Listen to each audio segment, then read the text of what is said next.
हैं आप लोग? आई होप बहुत ही अच्छे होंगे।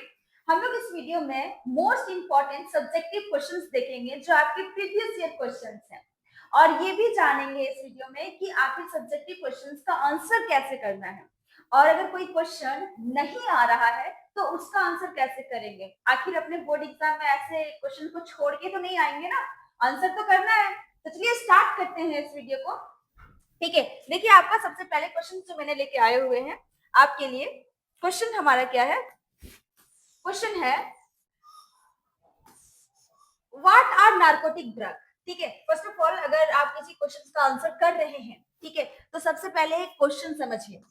क्वेश्चन समझिए कि क्वेश्चन क्या कह रहा है एंड देन आंसर कीजिए उसका। ठीक है, देखिए क्वेश्चन हमारा है नार्कोटिक ड्रग क्या है। ठीक है, उसके बाद पूछा है गिव टू एग्जांपल, इसके दो एग्जांपल दीजिए। ठीक है, of them and their ill effects, और इनके बुरे प्रभाव लिखिए। आपसे 3 सवाल किया यहाँ पे। ठीक है, क्वेश्चन को समझिए एंड देन आंसर। ठीक है, आंसर सबसे पहले नार्कोटिक ड्रग का हेडिंग लगाइए एंड देन आंसर कीजिए। मैंने ये खुद का ही लिखा हुआ है, मेरा ही राइटिंग है। अगर मैं टाइपिंग करती तो बहुत ज्यादा समय लग जाता। ठीक है, ये मैं इसलिए इस तरह से लिखी हूँ ताकि आपको अंदाजा भी लगे कि आपको आंसर कैसे करना है। एकदम साफ साफ शब्दों में लिखना है, उतना ज्यादा गलत मत कीजिएगा। ठीक है, उतना काटिएगा भी नहीं। ठीक है, और पॉइंट वाइज आंसर कीजिएगा जैसे मैंने किए हुए हैं।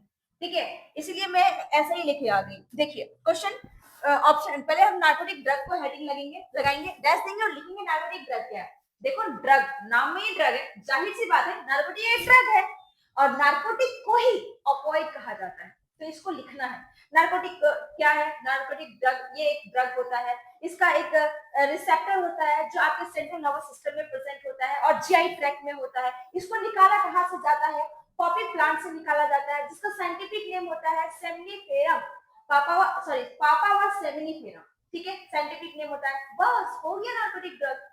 दो एग्जांपल लिख दीजिए, मॉर्फिन और हीरोइन। हीरोइन को स्मैक कहते हैं, बस एग्जांपल हो गया। इनके इल इफेक्ट्स का यानी कि इसके बुरे प्रभाव लिखिए। देखिए ड्रग का अगर आपको ले रहे हैं तो उसका इफेक्ट, सबसे बड़ी बात है इसका एडिक्शन हो जाएगा, लत लग जाएगी, जाहिर सी बात है आपकी बॉडी को हानिकारक पहुंचेगी। बस उसे इफेक्ट को लिखना है, बस हो गया आंसर। ये 3 मार्क्स का क्वेश्चन है। तो देखिए मैंने किस तरह लिखे हैं वो भी दिखाते हैं आपको, जिस तरह मैंने बोला वैसे ही लिखे हुए। ठीक है, बस अपने लैंग्वेज में करके उसको लिख दीजिए अपने तरीके से। उसको रखने की आवश्यकता नहीं है, बस उसको सुनिए, समझिए एंड देन आंसर कीजिए।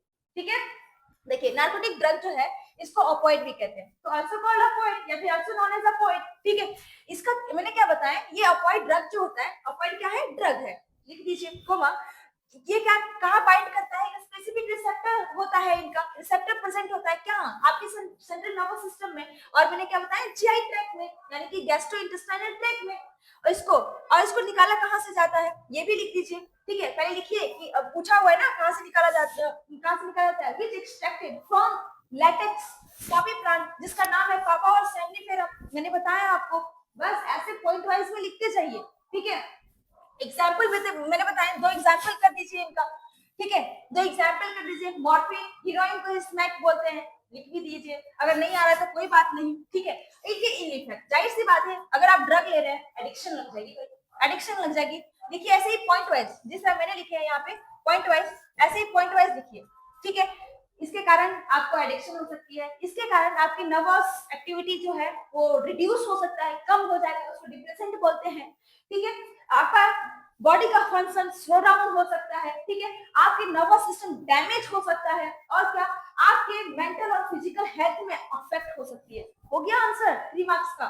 ठीक है, ओके, आगे क्वेश्चन देखिए, आगे कुछ क्वेश्चन दिखाते हैं। ये सारे आपके प्रीवियस ईयर क्वेश्चंस हैं। ठीक है, पिछले साल का ही क्वेश्चन है। देखिए क्वेश्चन क्या कह रहा है। अब अगला question, what are 3 types of ecological parameter. क्या है 3 टाइप के इकोलॉजिकल पैरामीटर?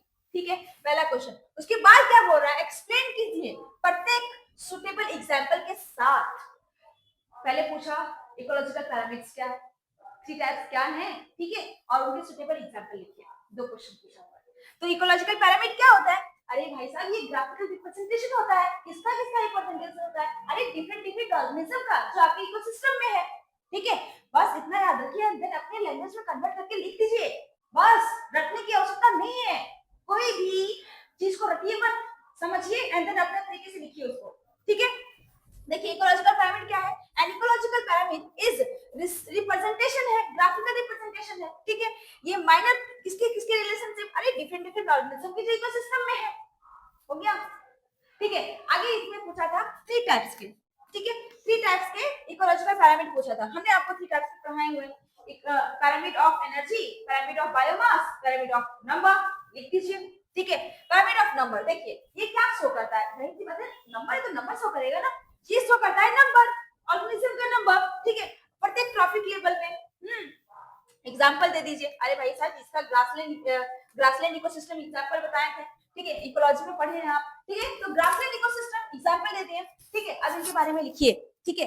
ग्रासलैंड इकोसिस्टम में सबसे ज्यादा नंबर किसका होगा, सबसे ज्यादा ग्रास का नंबर ज्यादा होगा, यानी कि प्रोड्यूसर एंड देन आपका हर्बीवोर एंड देन आपका कार्निवोर, अरे फूड चेन भूल गए क्या ठीक है। हर्बीवोर का क्या होगा, फीवर कम, यानी इसका कम होगा ना, ये ज्यादा होगा ये कम होगा, एंड देन इससे भी कम ये हो जाएगा, लिस्ट कार्निवोर कम हो जाएगा, ठीक है। अब लिखिए बायोमास, बायोमास का बायोमास क्या होते हैं आपके, ये पिरामिड ऑफ बायोमास, देखिए पिरामिड ऑफ बायोमास जो है ये रिप्रेजेंट करता है total dry weight, total dry weight biomass का, ठीक है, पेड़ का जो भी है किसी का भी बायोमास, ठीक है, बायोमास, ठीक है, ऑर्गेनिज्म का एक इस ट्रॉपिक लेवल, प्रत्येक ट्रॉपिक लेवल में, अरे बायोमास से समझ जाइए ना, प्रत्येक ट्रॉपिक लेवल का बायोमास, ठीक है।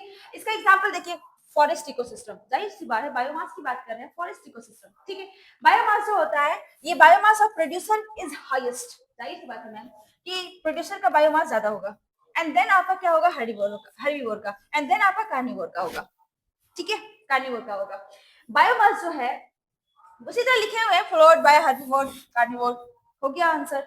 और दो ही हुआ, अभी एक और तीन ऐसे पूछा हुआ ना, तो हमने नंबर और बायोमास के एनर्जी, एनर्जी देख लेते हैं, ठीक है। एनर्जी, पिरामिड ऑफ एनर्जी, देखिए ये क्या करेगा, फ्लो ऑफ एनर्जी, मैंने इसमें भी ये बताए थे कि 10% law of energy is applicable of pyramid of energy, ठीक है, 10% लॉ एप्लीकेबल होता है इसमें, ठीक है। ये क्या करेगा, ये फ्लो ऑफ एनर्जी शो करता है, और एक प्रत्येक ट्रॉफिक लेवल में, जाहिर सी बात है प्रोड्यूसर जितना खाना बनाया ये आगे हर्बीवोर में ट्रांसफर उतना नहीं होता है, सारा एनर्जी ट्रांसफर नहीं होता है, हीट की फॉर्म में निकल जाता है, और ये भी तो कुछ यूज करेगा, ठीक है। फिर हर्बीवोर, फिर आपका कार्निवोर में जाता है, सॉरी कार्निवोर में जाता है, फिर जितना इसके पास एनर्जी है उतना इसके पास नहीं जाता, खुद यूज किया, हीट की फॉर्म निकला, ठीक है।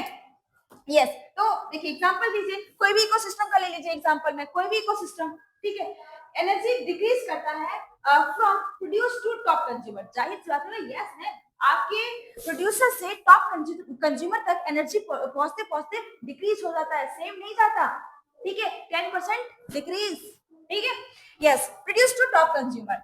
और हमेशा याद रखना कि आपका energy of pyramid always always always upright, क्यों क्यों ऑलवेज अपराइट, क्योंकि प्रोड्यूसर से एनर्जी हर्बीवोर जाता है, हर्बीवोर से एनर्जी कंज्यूमर जाता है, इसीलिए अपराइट, क्योंकि ये यूनिडायरेक्शनल चलता है, ठीक है, अपराइट क्योंकि ये इधर नहीं आता ना, यूनिडायरेक्शनल, हो गया आंसर इनका, ओके।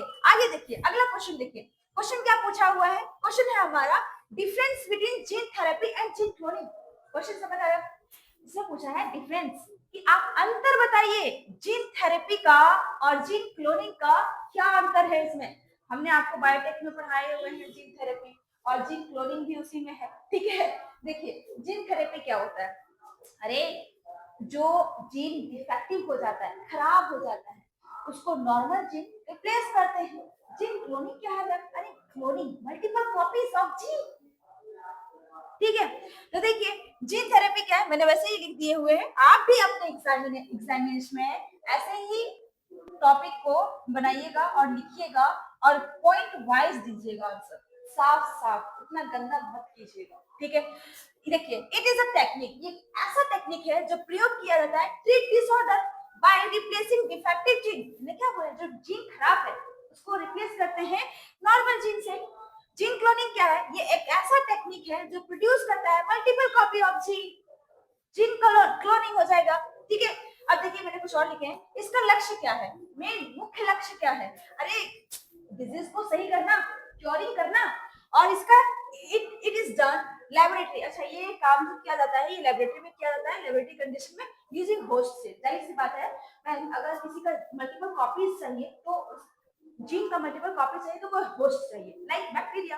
बैक्टीरिया एक प्रोकैरियोटिक ऑर्गेनिज्म है, उसमें डालिए कोई चेंजिंग नहीं होगा आपके डीएनए में, मल्टीपल कॉपीज बन जाएंगे। और ना जाने वाले कितने बताए भी हुए हैं कि अगर होस्ट में कोई फॉरेन ऑर्गेनिज्म यानी फॉरेन डालना है, कोई फॉरेन चीज डालना है, फॉरेन जीन हो गया, तो वेक्टर से भी डाल सकते हैं, वेक्टर लेस से भी डाल सकते हैं, बहुत सारा बताए हुए हैं, ठीक है। तो यहाँ नहीं लिखना है उसको, बस मैं बता रही थी। अब देखिए इसका मेन लक्ष्य क्या है, अरे रिसर्च, ठीक है। और ये आपका डन किया जाता है लिविंग पेशेंट में, जीन थेरेपी, ठीक है। एक 4 साल की बच्ची में किया गया था जीन थेरेपी, याद होगा आपको, ठीक है। ओके, आगे देखिए, आगे क्वेश्चन क्या कहा है, आगे क्वेश्चन क्या है, क्वेश्चन है right the flowing, right the full form of the flowing, निम्नलिखित में से इसका फुल फॉर्म लिखिए, ठीक है। देखिए आईवीएफ का फुल फॉर्म क्या हो जाएगा, इतना आसान से क्वेश्चन पूछा हुआ है, 3 मार्क्स का क्वेश्चन है, जितने भी आपने पढ़े सारे 3 मार्क्स का ही क्वेश्चन होगा, ठीक है। देखिए क्वेश्चन क्या कह रहा है, आईवीएफ, आईवीएफ का फुल फॉर्म पूछ रहा है, तो लिख दीजिए इन विट्रो फर्टिलाइजेशन, एफ से फर्टिलाइजेशन, ठीक है, फर्टिलाइजेशन। और साफ साफ एमटीपी का फुल फॉर्म क्या है, medical medical termination, medical termination of pregnancy, P से प्रेगनेंसी, प्रेगनेंसी, ठीक है, प्रेगनेंसी। एसटीडी, देखो मैंने आपको एसटीआई भी बताए थे, देखिए एसटीआई या एसटीडी, आई मतलब इंफेक्शन, डी मतलब डिजीज, तो एसटीडी पूछा है ना, तो लिख दीजिए सेक्सुअली ट्रांसमिटेड डिजीज, ठीक है। हो गया 3 मार्क्स, 3 मार्क्स का क्वेश्चन, ज्यादा हार्ड था। ओके, आगे देखिए, आगे क्वेश्चन क्या पूछा हुआ है, आगे क्वेश्चन में कुछ आपको करा देती हूँ इसमें, देखिए कुछ क्वेश्चंस, देखिए what is cry protein, question को अच्छे से पढ़ना है, ठीक है। व्हाट इज क्राई प्रोटीन, आपसे क्राई प्रोटीन पूछा जा रहा है कि क्राई प्रोटीन क्या है, ठीक है, क्राई प्रोटीन क्या है। उसके बाद पूछ रहा है name the organism that produce, cry protein क्या है और क्राई प्रोटीन बताइए कि ये कौन सा ऑर्गेनिज्म प्रोड्यूस करता है, उस ऑर्गेनिज्म का नाम बताइए, ठीक है। दूसरा क्वेश्चन, और उसके बाद क्या पूछा है, what do the differently written cry capital C R Y और स्मॉल सी आर वाई, दोनों में डिफरेंटली रिटेन क्या है, वो रिप्रेजेंट करने बोल रहा है, क्या है। तो चलिए देखते हैं, सबसे पहले बोला क्राई प्रोटीन, अरे क्राई प्रोटीन क्या होता है, अरे ये एक टॉक्सिन होता है इंसेक्टिसाइडल के लिए, ठीक है, बस लिख दीजिए, इतना तो याद रखिए, बस उसके बाद लिख दीजिए, देखिए वही लिखे हैं, cry protein is an insecticidal protein, जो कि बहुत बहुत जहरीला होता है, टॉक्सिक होता है, टू स्पेसिफिक, स्पेसिफिक मतलब स्पेसिफिक इंसेक्ट पेस्ट के लिए, ठीक है, अलग अलग पेस्ट के लिए। It is use in BT crop, BT crop में इसका प्रयोग किया जाता है, वाई बीटी में, अरे बेसिलस thuringiensis से ही तो क्राई प्रोटीन निकाला जाता है, सो दैट बीटी क्रॉप, उसको बीटी क्रॉप बोलते हैं, ठीक है। बीटी यानी bacillus thuringiensis, crop for paste resistant, जिससे हम पेस्ट रेसिस्टेंस कहते हैं, यानी कि उसको पेस्ट से बचा रहे हैं, उसे रेसिस्ट कर रहे हैं, ठीक है। बस आगे देखिए, आगे ऑर्गेनिज्म का नाम पूछा था ना, कहां से कौन से ऑर्गेनिज्म से प्रोड्यूस किया जाता है, तो बस लिख देना है कि आपका organism that produce cry protein dash, ऐसे ही लिखिएगा, जिस तरह क्वेश्चन पूछे वैसे ही लिखिएगा साफ शब्दों में, ठीक है। बेसिलस thuringiensis, जिसको शॉर्ट में बीटी कहते हैं, ठीक है। उसके बाद पूछा था कि कैपिटल क्राई मतलब कैपिटल सी आर वाई और स्मॉल सी आर वाई में दोनों में डिफरेंट क्या है, तो वैसे हेडिंग लगाइएगा एंड देन उसका आंसर कीजिएगा, ठीक है, एंड देन आंसर कीजिएगा। आगे देखिए, आगे इसका आंसर किए हुए हैं कि आखिर कैपिटल सी आर वाई, ये एक क्राई क्या होता है, अरे कैपिटल वाला प्रोटीन होता है और स्मॉल वाला जीन होता है, जो जीन कोड करता है प्रोटीन को, ठीक है, जो जीन कोड करता है प्रोटीन को। देखिए कैपिटल सी ये है आपका प्रोटीन जो कि टॉक्सिक होता है, और स्मॉल सी वाला क्राई जो होता है ये जीन को रेफर करता है जो कोड करता है क्राई प्रोटीन को। बस बायोटेक में आप पढ़े हैं इसको, ठीक है। अगला क्वेश्चन देखिए, अगला क्वेश्चन क्या कह रहा है, what is sorry define biogeography, पूछा रहा है कि डिफाइन कीजिए बायोजियोग्राफी, ठीक है, बायोजियोग्राफी को डिफाइन कीजिए, ठीक है। अब देखिए, define biogeography and give one example of biological evidence in favor of evolution, इसमें एक एग्जाम्पल भी पूछा है इवोल्यूशन के फेवर में, ठीक है। एविडेंस बायोजियोग्राफिकल एविडेंस में फेवर में इवोल्यूशन का पूछा हुआ एग्जाम्पल, तो सबसे पहले बायोजियोग्राफी लिखिए, बायोजियोग्राफी क्या है, ये इवोल्यूशन से क्वेश्चन है। बायोजियोग्राफी जो होता है ना, आपके वर्ल्ड में डिफरेंट डिफरेंट जियोग्राफिकल एरिया में जो एनिमल रहते हैं, जो प्लांट रहते हैं, उसका स्टडी करना, उसको बायोजियोग्राफी कहते हैं। ठीक है, तो वही लिखे हुए हैं, biogeography is the study of the distributional अलग अलग plant and animal in different geographical region में जो आपकी वर्ल्ड में है, उसको जियोग्राफी बोलते हैं। एग्जाम्पल पूछा था, तो एग्जाम्पल दे दीजिए। इनका एग्जाम्पल मैंने आपको बहुत सारा पढ़ाए हुए हैं। ठीक है, जैसे मैं यहाँ एग्जांपल दे रही हूँ मार्सुपियल मैमल्स का। ठीक है, तो मार्सुपियल मैमल्स इसका एग्जांपल हो जाएगा बायोजियोग्राफिकल एविडेंस इन फेवर। पहले लिखिएगा उसका एग्जांपल, उसका आंसर कर रहे हैं तो ब्लैक पेन से। ठीक है, ब्लैक एंड ब्लू दो ही पेन यूज कीजिएगा अपने एग्जाम में। ठीक है, बायोजियोग्राफिकल एविडेंस इन फेवर, ठीक है, और इवोल्यूशन, वन एग्जांपल साथ में करेंगे। एक एग्जांपल दिए हुए हैं, the presence of marsupial mammals in Australia. Australia में ये प्रेजेंट होता है। ठीक है, and there absence in other continent.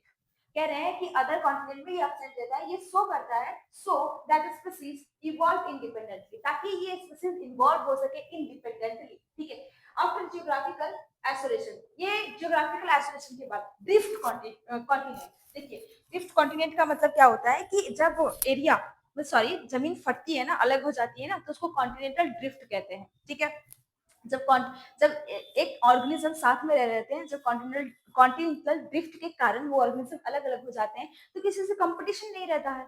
ठीक है, और ये कॉन्टिनेंटल ड्रिफ्ट यानी कि आपका जियोग्राफिकल एरिया अलग हो जाते हैं, ये सपोर्ट भी करता है इवोल्यूशन को। बस लिख दीजिए उसको। ठीक है, ये रहा independently after geographical isolation. Geographical isolation मतलब जो जमीन है वो अलग अलग, ये सपोर्ट करता है इवोल्यूशन को भी। आंसर हो गया 3 मार्क्स का। ठीक है, आगे क्वेश्चन देखिए।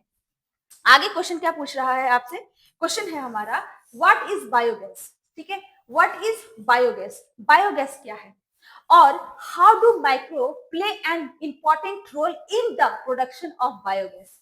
पूछ रहा है बायोगैस क्या है, और इसमें बताइए कि आखिर इस माइक्रोब का प्ले इंपॉर्टेंट रोल कैसे है, ठीक है, प्रोडक्शन ऑफ बायोगैस में। ठीक है, बायोगैस पहले लिखिए, बायोगैस क्या होता है मैम, मिक्सचर ऑफ गैसेस, जैसे like methane, carbon dioxide, hydrogen sulphide, इतने सारे मिक्सचर होते हैं बायोगैस। ठीक है, अब क्या पूछा, रोल पूछा, तो आप लिखेंगे, पहले लिखेंगे रोल। ठीक है, role of microbes in biogas production. ठीक है, रोल क्या होता है मैम उसका, अरे इनका तो रोल रहता है बायोगैस बनाने में। ठीक है, देखिए सबसे पहले लिखे हुए पॉइंट वाइज, तो ऐसे ही आप भी पॉइंट वाइज लिखिएगा, पॉइंट वाइज आंसर दीजिएगा ऐसा ही। ठीक है, पॉइंट वाइज आंसर देना है आपको। मिथेनोजेनिक बैक्टीरिया, यहाँ बोला मिथेनोजेनिक बैक्टीरिया का मिथेनोबैक्टीरिया, ये एग्जांपल होता है, बैक्टीरियम या बैक्टीरिया। ठीक है, आर प्रेजेंट इन रूमेन, यानी कि आप एक कैटल के गट रूमेन में होता है। ठीक है, और आपके बायोगैस प्लांट में भी होता है। अरे कौन, अरे मिथेनोबैक्टीरियम, ये आपके कैटल के रूमेन में भी होता है और आपके बायोगैस प्लांट में भी होता है ये बैक्टीरिया। ठीक है, अब ये बैक्टीरिया क्या है, यानी ये माइक्रोब जो है, माइक्रोब एक्ट करते हैं अंडर, मतलब अपना कार्य करते हैं, जिस तरह मैंने पढ़ाया वैसे लिख दीजिएगा। ठीक है, ये कार्य करते हैं एनारोबिक कंडीशन में, मतलब ऑक्सीजन के, एनारोबिक बोला हुआ है ना, अपसेंटिंग में।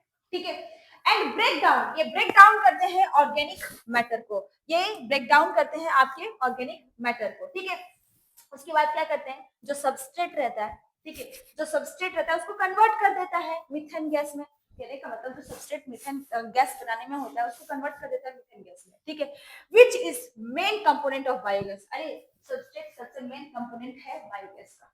ठीक है, मेन कंपोनेंट हो गया 3 मार्क्स का क्वेश्चन आंसर, ऐसे ही आंसर कीजिएगा। आगे देखिए, आगे क्वेश्चन आपसे क्या पूछा हुआ है, आगे क्वेश्चन क्या है, क्वेश्चन है हमारा व्हाट आर वेरियस एजेंट। ठीक है, what are various agent of pollination, पूछ रहा है कि वेरियस एजेंट यानी कि पॉलिनेशन का वेरियस एजेंट क्या है, और state any 3 difference between wheat pollinated and insect pollinated flower. और पूछा जा रहा है आपसे कि आप कोई भी 3 डिफरेंस बताइए विंड पॉलिनेटेड फ्लावर का और इंसेक्ट पॉलिनेटेड फ्लावर का। ठीक है, चलिए देखिए इसको, आगे देखते हैं, इसको आंसर करते हैं। सबसे पहले पॉलिनेशन लिख लीजिएगा। ठीक है, पॉलिनेशन क्या होता है, अरे मैं पॉलिनेशन जो होता है ना, पॉलिनेशन इज द ट्रांसफर, ठीक है, ऑफ पॉलिन ग्रेन, कहां से, एंथर से स्टिग्मा, दैट इज पॉलिनेशन। और ये जो एजेंट होते हैं ना, जो पॉलिनेशन करवाता है उसको एजेंट बोलते हैं। ये जो एजेंट होते हैं ना, ये मदद करता है आपकी पॉलिनेशन में, ठीक है, उसको एजेंट ऑफ पॉलिनेशन कहते हैं। अब वेरियस एजेंट लिख लेते हैं, ठीक है, वेरियस एजेंट लिख लेते हैं। कौन कौन एजेंट होते हैं? अरे इतना सारा एजेंट पढ़ाए हुए, ठीक है, इतने सारे एजेंट होते हैं। देखिए विंड एक एजेंट है। अगर अगर फ्लावर जो है वो विंड के द्वारा पॉलिनेटेड हो रहा है तो उस प्रक्रिया को बोलते हैं एनिमोफिली। ये भी पढ़ लीजिएगा, ये भी एग्जाम में आता है, ठीक है। और वाटर के द्वारा अगर फ्लावर पॉलिनेटेड हो रहा है तो उसको हाइड्रोफिली बोलते हैं। और इंसेक्ट के द्वारा अगर फ्लावर पॉलिनेटेड हो रहा है तो उसको एंटेमोफिली कहते हैं, ठीक है। और अगर बर्ड्स के द्वारा, बैट्स के द्वारा करता है, इसको रखना याद रख लीजिए, नहीं आएगा आपके एग्जाम में, ठीक है, क्योंकि गिवन नहीं है एनसीईआरटी में। लेकिन फिर भी बर्ड से जो पॉलिनेटेड होता है फ्लावर्स को ऑर्निथोफिली कहते हैं उसको। और जो बैट एंड एनिमल से जो पॉलिनेटेड होते हैं फ्लावर्स को जूफिली बोलते हैं। जो मतलब एनिमल, जो मतलब एनिमल। ये थे आपके एजेंट, वेरियस एजेंट, ठीक है। अब देखिए, अब इसमें मैंने इसमें बताया हुआ है कि आपका विंड और इंसेक्ट जो होता है ना मोस्ट कॉमन होता है। वैसे भी मैंने आपको पढ़ाया था कि विंड जो होते हैं और आपका विंड जो होते हैं और सॉरी विंड और कहने का मतलब, मेरा मतलब है कि विंड और इंसेक्ट बहुत ही कॉमन होता है फ्लावर के पॉलिनेशन में।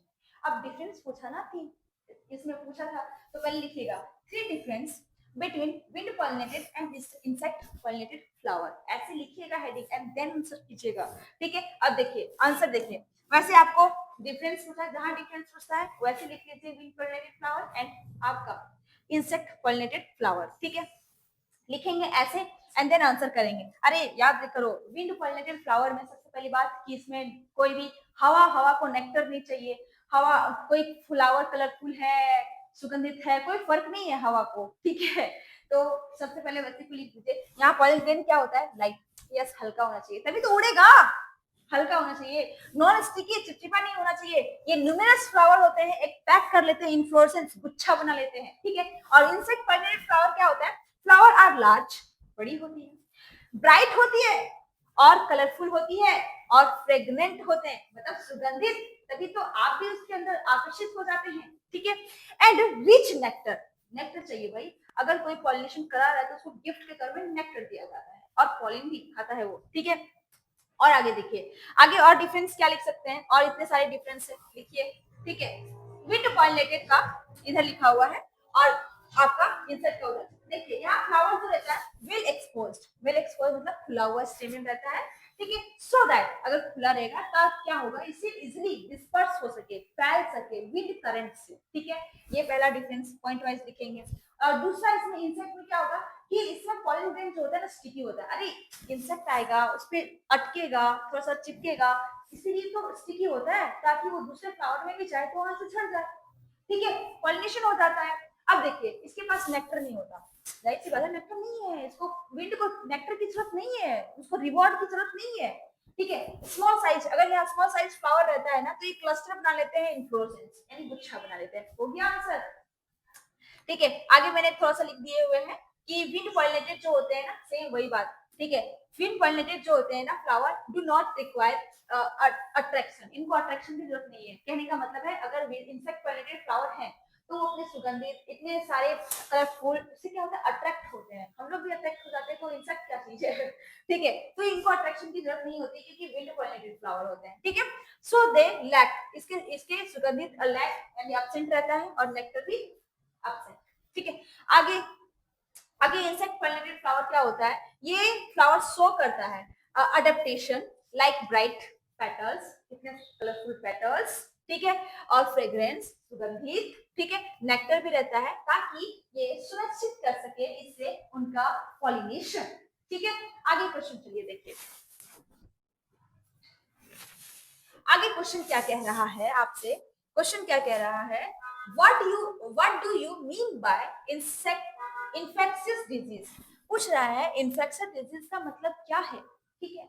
नेम टू बैक्टीरियल डिजीज, आप इसमें इन्फेक्शियस डिजीज का मतलब क्या है वो डिफाइन कीजिए।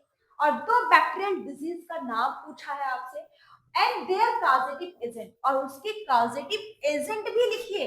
बैक्टीरियल डिजीज किसके कारण, कौन से ऑर्गेनिज्म के कारण हो रहा है वो भी लिखिए आप। 3 क्वेश्चन। उसके बाद पूछा है उसके 2 सिम्टम्स भी लिखिए, यानी कि अगर मान लीजिए टाइफाइड है तो टाइफाइड के कुछ सिम्टम भी लिखिए, 2 सिम्टम्स, और डिस्क्राइब ये भी कीजिए कि उसको कंट्रोल कैसे करेंगे, मतलब उससे बच्चे कैसे जाएंगे।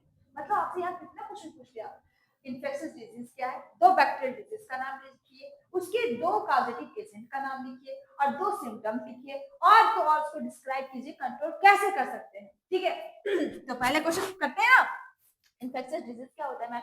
देखिए इन्फेक्शियस डिजीज, ये इन्फेक्शियस डिजीज जो होते हैं ना, आर डिजीज, अरे इन्फेक्शियस डिजीज से ही तो आपका बीमारी होता है, वो बीमारी डिजीज होते हैं, ठीक है, दैट आर काउज्ड बाय, ये काउज जो होता है वो पैथोजेनिक माइक्रो ऑर्गेनिज्म के कारण आपको डिजीज हो जाता है, इन्फेक्शियस डिजीज हो जाता है।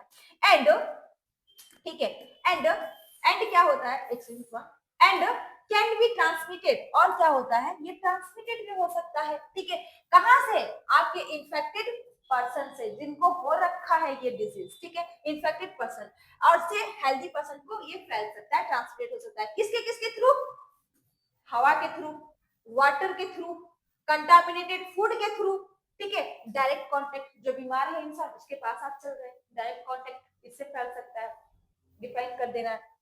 उसके बाद क्या पूछा था कि आप 2 बैक्टीरियल डिजीज का भी नाम लिखिए, उनके कॉजेटिव एजेंट का नाम लिखिए, 2 सिम्टम्स का भी नाम लिखिए, और उसको कंट्रोल कैसे करेंगे। तो लिखिए, आपका लिखना है पहले नेम 2 बैक्टीरियल डिजीज, पहले हेडिंग लगाइए, जो पूछा है वो ऐसे ही, ठीक है, आंसर जिसका क्वेश्चन पूछा है वैसे ही कीजिएगा, ऐसे ही नहीं मतलब जिसका क्वेश्चन, ठीक है, तो क्वेश्चन ऐसा है तो टाइफाइड पहले लगा देना है, ठीक है, एंड टाइफाइड उसका कॉजेटिव एजेंट लिखिए, अरे साल्मोनेला टाइफी, टाइफाइड भूल गए, एक बैक्टीरियल डिजीज है ये, ठीक है, साल्मोनेला टाइफी, और इसका सिम्टम्स देखिए, कोई भी डिजीज हो भाई साहब, बुखार तो होता ही है, हेडेक तो होता ही है, स्टमक पेन तो होता ही है, ठीक है, तो बस सिम्टम्स याद रखने की आवश्यकता है, आपको डिजीज नहीं हुआ कभी देखते ही होंगे क्या क्या होता होगा, ठीक है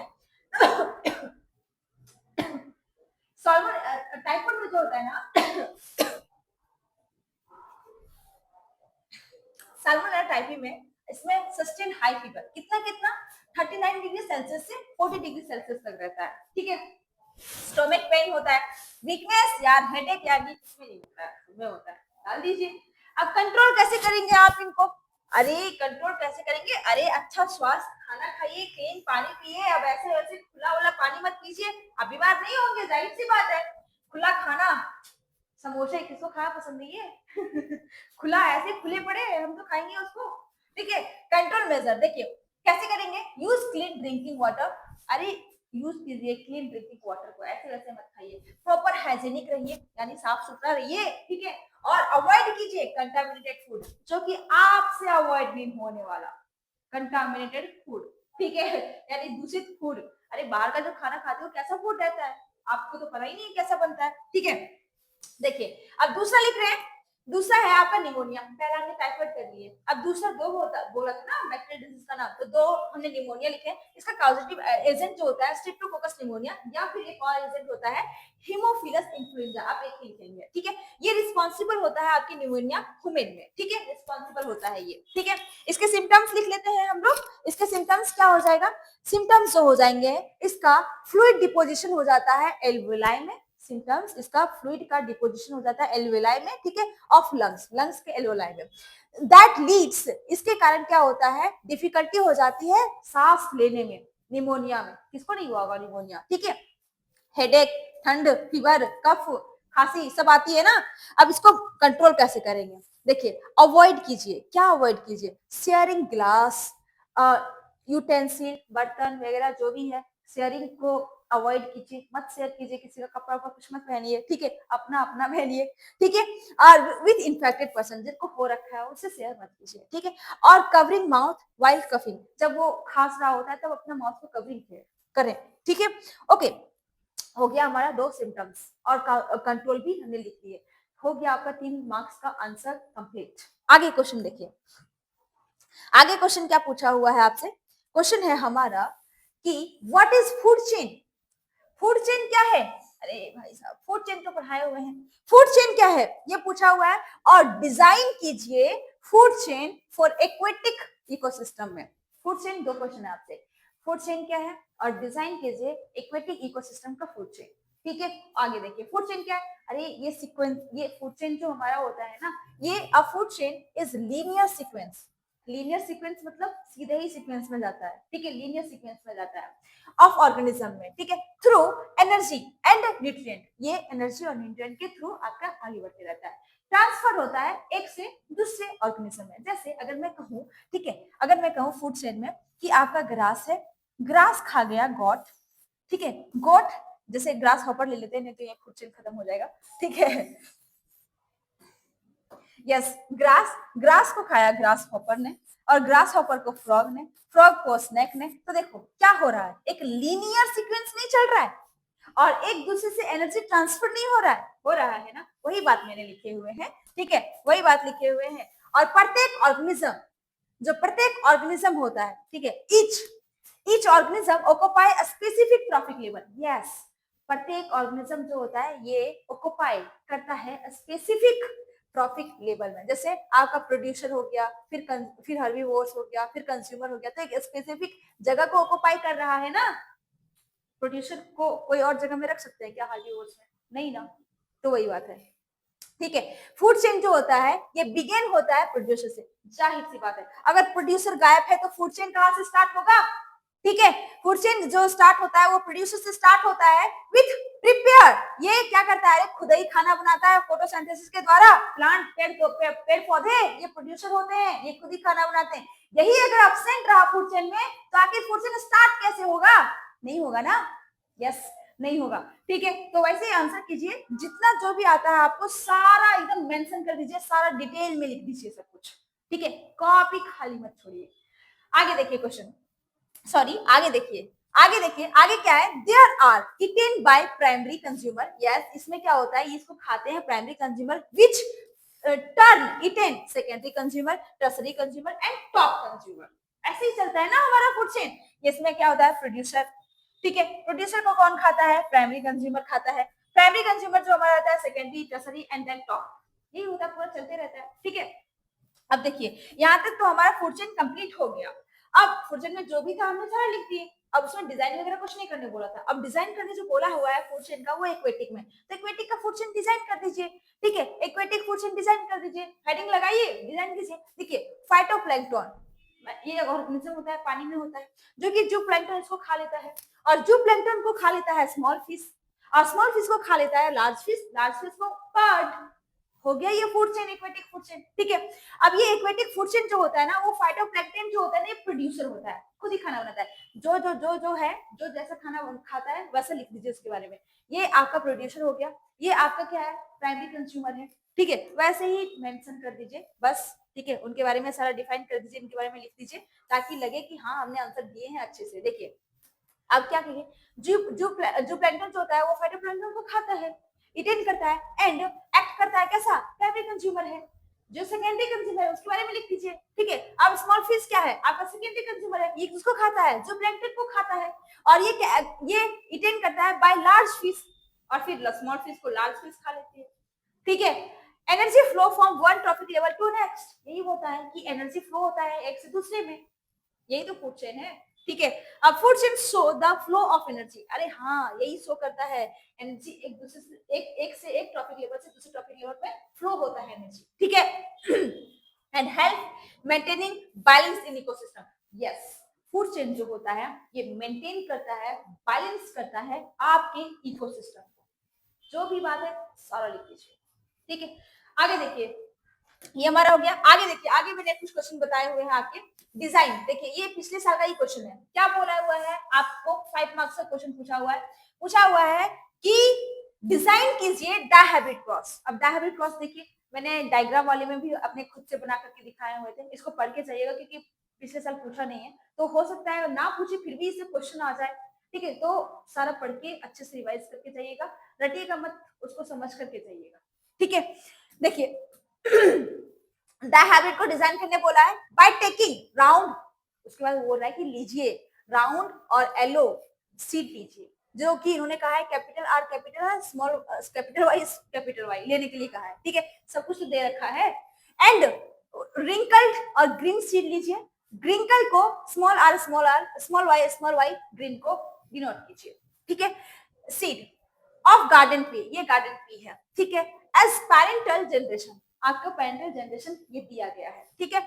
उसके बाद बोल रहा है कि on the basis of result obtain after F2 generation, ये आप किसके बेसिस में बताइए, F2 जनरेशन के रिजल्ट के बेसिस में बताइए इसको, ठीक है। और एक्सप्लेन भी करने बोला है इंडिपेंडेंट डेवलपमेंट, मतलब आपको 2 क्वेश्चन पूछ दिया है यहाँ पे, ठीक है। 2 क्वेश्चन, जिस तरह क्वेश्चन पूछा है वैसे ही करते जाते हैं। डायहाब्रिड क्रॉस को डिजाइन करने बोला है, तो डायहाब्रिड क्रॉस मेंडल ने कैसे किए होते हैं, आपको लिखने का मन है तो लिख लीजिए। टू ट्रेट, तो जो जो हमारा मेंडल ये क्रॉस करते हैं आपकी पी प्लांट का, दैट डिफरेंट टू कैरेक्टर, दो डिफरेंट कैरेक्टर का डिजाइन करने किए हुए थे। आपको लिखने का मन है तो लिखिए, तो डायरेक्ट पैरेंटल जनरेशन से स्टार्ट कर दीजिए। देखिए पैरेंटल जनरेशन में क्या लिया गया है, ऊपर में सारा लिखा हुआ है, वही हमने लिए हुए यहाँ पे, राउंड और एलो सीड। इसको कैसे डिनोट किया गया है, ऐसे capital R capital R capital Y, ठीक है। रिंकल्स ग्रेन सीड्स वैसे दीजिए, आपको ऊपर में दिया हुआ है वैसे पहले लिखिए, पैरेंटल जनरेशन है, एंड देन डिजाइनर, ठीक है। देखिए ये मैंने आपको यहाँ डिजाइन करके दिखा दिए हैं, और इसको मैंने एक बार और एक्सप्लेन किए हुए थे डायग्राम वाले वीडियो में, ठीक है। वहां पे मैंने फिर से उसको एक्सप्लेन करके बताए हुए हैं शुरू से, ठीक है। देखिए डोमिनेंट ट्रेट ले लीजिए, रिसेसिव ट्रेट ले लीजिए। डोमिनेंट क्या है आपका, कैपिटल वाला, और रिसेसिव क्या है आपका, स्मॉल लेटर वाला, ठीक है। तो मैंने ले लिए हुए हैं राउंड एलो जो आपका डोमिनेंट है, और आपका रिंकल ग्रीन जो है वो रिसेसिव है। कुछ नहीं, लीजिए गैमेट बनाइए इनका, वन टाइप का गैमेट बनेगा, एक ये और एक ये, गैमेट बन गया। ऐसे ही आपको डिजाइन करना है, एग्जाम में सब कुछ लिखना है साफ साफ, ठीक है। अब देखिए F1 जनरेशन, अब इनको क्रॉस कर दीजिए। F1 जनरेशन जो आया वो देखिए, कैपिटल आर कैपिटल वाई, जहां डोमिनेंट आ गया वहां रिसेसिव का बस चलता है क्या, नहीं। तो वैसे ही यहाँ पे सारे राउंड एलो आ गए हैं, ठीक है। और ये F1 हाइब्रिड बोल सकते हैं आप, या फिर F1 जनरेशन बोल सकते हैं, जो कहना है आप कह सकते हैं, ठीक है। हुआ क्या, अरे हमने तो एक रिंकल और ग्रीन भी लिए थे, यहाँ तो एक ही पेरेंट से मेल किया, राउंड और एलो। मेंडल जी आश्चर्य, बोले कोई बात नहीं, F2 करते हैं, देखते हैं, ठीक है। उसके बाद F2 कैसे करते हैं, सेल्फिंग कर दो ना, सेल्फिंग कर दो, तो लिखना F2 selfing of F1 generation, ऐसे कीजिए। आपका F1 रिजल्ट यही आया था ना, capital R capital Y small Y. Gamete बनाना सिखाए हैं, फोक लाइन मेथड यूज कर लीजिएगा, ठीक है, यूज कर लीजिएगा। देखिए कुछ नहीं, गैमेट मैंने बना दिए, इसका भी और इसका भी, इधर भी दोनों का लिख दिए मैंने, एक का लिखिए, दो का लिखिए, कोई दिक्कत नहीं है, ठीक है। आपको जैसा लिखना है वैसे लिख दीजिए, कोई दिक्कत वाली बात नहीं है। तो सबसे पहले क्या करना है आपको, गैमेट ले लीजिए, परेट स्क्वायर कर दीजिए, ठीक है, परेट स्क्वायर कर दीजिए। गैमेट इधर, कोई भी गैमेट किधर भी बैठाइए, कोई दिक्कत नहीं है, गैमेट बैठाइए, गैमेट इधर बैठाइए, दोनों तरफ सेल्फिंग किए ना तो दोनों तरफ बैठाना पड़ेगा, बैठाइए। उसके बाद जो रिजल्ट आता है क्रॉस कीजिए, जो रिजल्ट आता है F2 का वो रिजल्ट लिख लीजिए, ठीक है, वो रिजल्ट लिख दीजिए। मैंने जैसे यहाँ पे लिखे हुए हैं, देखिए F2 जनरेशन पहले लिखेंगे। F2 जनरेशन में आपके बच्चे कितने थे, आपके 16 बच्चे थे, काउंट कर लेना 16 थे, ठीक है। F2 फिनोटाइपिक रेशियो क्या हो जाएगा, डायरेक्ट लिख दीजिएगा, फिनोटाइपिक रेशियो 9:3:3:1 आपका 9:2 जो था ना वो राउंड एलो था, 3:2 था राउंड ग्रीन था, और 3:2 फिर रिंकल एलो था, और एक जो था वो रिंकल ग्रीन था। अब देखेंगे तो ऐसा ही रिजल्ट आएगा आपका फिनोटाइपिक। जीनोटाइपिक रेशियो F2 का कुछ नहीं यार, जीनोटाइपिक रेशियो आपको मैंने बताया था, अगर जीनोटाइपिक रेशियो याद नहीं होता है तो मोनोहैबिट का जीनोटाइपिक रेशियो याद होगा 1:2:1 मल्टीप्लाई कर दीजिएगा, आ जाएगा, ठीक है। आ जाएगा क्या, 1:2:2 1:2:2 4:2 2:1 1:2:1 जीनोटाइपिक रेशियो काउंट कर लीजिएगा। इसको भी ऐड करेंगे तो 16 आएगा, इसको भी ऐड करेंगे तो 16 ही आएगा, क्योंकि 16 बच्चे, ठीक है। अब देखिए, अब यहाँ तक तो हो गया डिजाइन हमारा direct cross independent assortment, law of independent assortment. अरे लॉ ऑफ इंडिपेंडेंट असॉर्टमेंट क्या होता है, अरे यहाँ पे दो पेयर ऑफ ट्रेड जो होते हैं ना वो इंडिपेंडेंटली अलग हो जाते हैं। Law of independent assortment, independent है ना, मियोसिस के दौरान ये होता है, मियोसिस के दौरान अलग अलग हो जाते हैं, ठीक है। तो वही लिखे हैं कि लॉ स्टेटस जो है ना, स्टेट जो है ना, that when two pair of trait ये कंबाइन कर जाते हैं हाइब्रिड में, यानी जनरेशन में, ये सिग्रीगेट अलग कर जाते हैं, one pair of character is independent to other pair के साथ इंडिपेंडेंटली। ये कब होता है इंडिपेंडेंट सेग्रीगेशन, अलग कब हो जाता है, टू पेयर ऑफ जीन, कब, अरे मियोसिस के दौरान, जब गैमेट बनता है अलग अलग हो जाता है। इसका एग्जांपल आपका डायहाब्रिड क्रॉस देखना, गैमेट बनाते समय सब अलग हो जाता है, ठीक है, हो गया 5 मार्क्स का क्वेश्चन का आंसर। ठीक है, एक और मैंने आंसर क्वेश्चन का आंसर कर दिए हुए हैं। ठीक है, आपको कैसे लिखना है देखिए, with the help of a monohybrid cross, पूछा हुआ है मोनोहैबिट क्रॉस क्या है और लॉ ऑफ डोमिनेंस को एक्सप्लेन कीजिए। देखिए दो क्वेश्चन पूछा है ना आपसे, तो दो क्वेश्चन पूछा है, जिस तरह क्वेश्चन पूछा है उतना ही लिखिएगा, उससे ज्यादा एक्स्ट्रा नहीं लिखिएगा। ठीक है, साफ साफ लिखिएगा, बार बार बोल रहे हैं हम आपसे। ठीक है, यस देखिए किस तरह मैंने लिखे हुए हैं, इस तरह का लाने का पर्पस यही है, हम आपको दिखाएं कि इस तरह से साफ साफ लिखिएगा। मोनोहैबिट क्रॉस लिखिएगा सबसे पहले। ये क्या था, अरे मेंडल ने इसमें एक कंट्रास्टिंग ट्रेट को क्रॉस कराए हुए थे। ठीक है, देखिए one contrasting character is study किए थे, उसको कहते हैं इनहेरिटेंस ऑफ वन जीन। आप इनको मोनोहैबिट क्रॉस को इनहेरिटेंस ऑफ वन जीन बोलिए, मोनोहैबिट क्रॉस बोलिए। ठीक है, पेरेंटल जनरेशन ले लीजिए, क्या लिए थे मेंडल जी ने, अरे याद होगा प्लांट का हाइट लिए थे। ठीक है, प्लांट का हाइट लिए हुए थे, एक टॉल प्लांट था और एक डॉट प्लांट था। ठीक है, वही ले लिए। आपका जो प्लांट टॉल है उसको कैपिटल टी से डिनोट करेंगे, और जो डॉर्फ है उसको स्मॉल टी से। पेयर में करना है ना, अलील पेयर में होते हैं, पेयर में होते हैं। ठीक है, कुछ नहीं, डोमिनेंट ट्रेट ले लीजिए, रिसेसिव ट्रेट ले लीजिए, गैमीट बना दीजिए इनका। ठीक है, गैमीट बना दीजिए, वन टाइप ऑफ गैमीट बनेगा, और यहाँ पे भी वन टाइप ऑफ गैमीट बनेगा। क्रॉस करा दीजिए इनका, क्रॉस करा देंगे, कैपिटल टी स्मॉल टी आ जाएगा। अब कैपिटल टी है, डोमिनेंट है, तो रिसेसिव का चलेगा क्या, नहीं, सारे प्लांट जो है वो टॉल आएंगे, सारे प्लांट टॉल आएंगे। मेंडल जी आश्चर्य, कोई बात नहीं, F2 कर लेते हैं। ठीक है, कोई बात नहीं, F2 कर लेते हैं। ये ऐसा जो आया ये F1 जनरेशन है। ठीक है, ये आपका F1 जनरेशन है, इसको देख लीजिएगा, ये आपका F1 जनरेशन है। ठीक है, F1 जनरेशन या फिर F1 हाइब्रिड।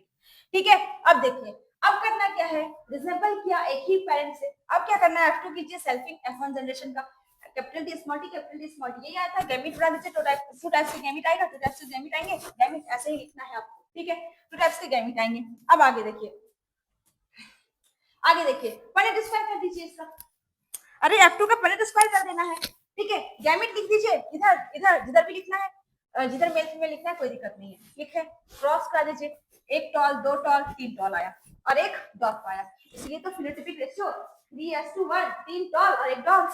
और जीनोटाइपिक रेशियो देखिए, टॉल प्योर एक ही आया है ना, और जो हेटेरोजाइगस टॉल आया है वो दो आया है, इसलिए 1:2:1, ड्रॉप प्योर एक ही है, यही होता है जीनोटाइपिक रेशियो, यहीं से निकल गया। ठीक है, F2 जनरेशन लिखिए, फिनोटाइपिक जीनोटाइपिक रेशियो लिखिए। ठीक है, आपका 3:1, 3 टॉल और एक डॉट है यहाँ पे, और यहाँ फिर जीनोटाइपिक रेशियो क्या आ जाएगा, 1:2:1। आपका क्या है, एक जो हमारा है वो आपका होमोजाइगस डोमिनेंट है। ठीक है, और दो जो है हेटेरोजाइगस डोमिनेंट है, और दो एक जो हमारा है एक, ठीक है, वो आपका रिसेसिव डॉर्फ है। ठीक है, अब ये क्वेश्चन 1 कंप्लीट हुआ है। दूसरा देखिए, law of dominance. Law of dominance देखिए, लॉ ऑफ डोमिनेंस क्या होता है, अरे मेंडल ने क्या कहे हुए थे, ये मेंडल ने प्रपोज किए हुए थे आपके गार्डन पी के एक्सपेरिमेंट के आधारित पर। ठीक है, अब देखिए, अकॉर्डिंग टू दिस लॉ, यानी कि इस लॉ के अनुसार, लॉ ऑफ डोमिनेंस के अनुसार क्या था, इन्होंने क्या कहा था कि अगर डिसिमिलर फैक्टर है, यानी कि कैपिटल टी स्मॉल टी, ये डिसिमिलर फैक्टर है ना, तो इसमें कह रहे थे कि डिसिमिलर फैक्टर में एक, ठीक है, ओनली वन, ठीक है, ओनली वन एबल, ये सक्षम होते हैं एक्सप्रेस होने में। ठीक है, एक्सप्रेस होते हैं इसके फैक्ट, तो उसको बोलते हैं डोमिनेंट फैक्टर। ठीक है, और जो एक्सप्रेस नहीं कर पाते हैं उनको बोलते हैं रिसेसिव फैक्टर। यही तो है डोमिनेंस, यही तो है law of dominance, sorry law of dominance यही है। ठीक है, ओके, ये आंसर आपको ऐसा ही करना है, एकदम ऐसा ही लिखना है, अपने एग्जाम के कॉपी में एकदम साफ साफ लिखिए, बार बार हम बोल रहे हैं।